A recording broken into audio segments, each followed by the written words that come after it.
na lang po kayo pumunta sa Quezon City, Chinatown. Ang sentro nito ay matatagpuan sa Banawe Street. Hello mga ka-ETs! Ay, hindi pala sa akin yon. Hello guys! Andito tayo ngayon sa QC para sa Quezon City Chinatown Heritage Tour. Simulan natin ang tour sa ating first stop dito sa Mandarin Sky.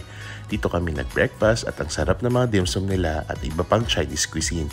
Ang sarap dito ng kanilang beef at squid at pinakanagustuhan ko ay yung kanilang polong tofu. Next stop sa Chu Xi Foundation. Tama ba?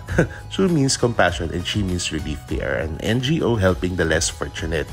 Third stop sa Shengyan Temple.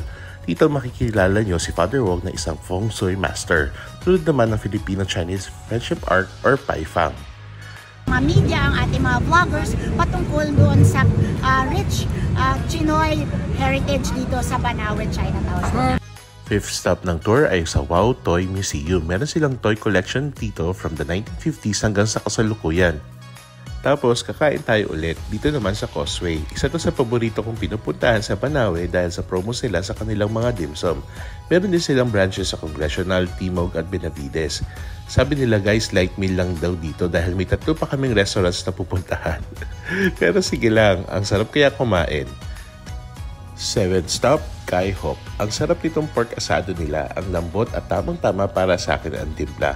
Masarap din mga dim sum nila dito. Tinay din namin itong, sabi ni Kuya, ang tawag daw dito malayko at asado siopaw na nagustuhan ko din. Second to the last stop, David's Tea House. Dito nag-sweet and sour pork naman kami at dim sum ulit. Pwede kayong umorder dito ng frozen dim sum nila. We ended the tour dito sa The Original Maki House. Syempre, nagmaki kami kahit medyo busog na at tinay din namin yung kanilang mga kikiam, Shanghai at shrimp Cameron. Overall, we had a great time sa QC Chinatown Heritage Tour. This was organized by the Quezon City Tourism and Promotions Office. Maraming salamat Quezon City for this experience. Kong hei fat choy everyone!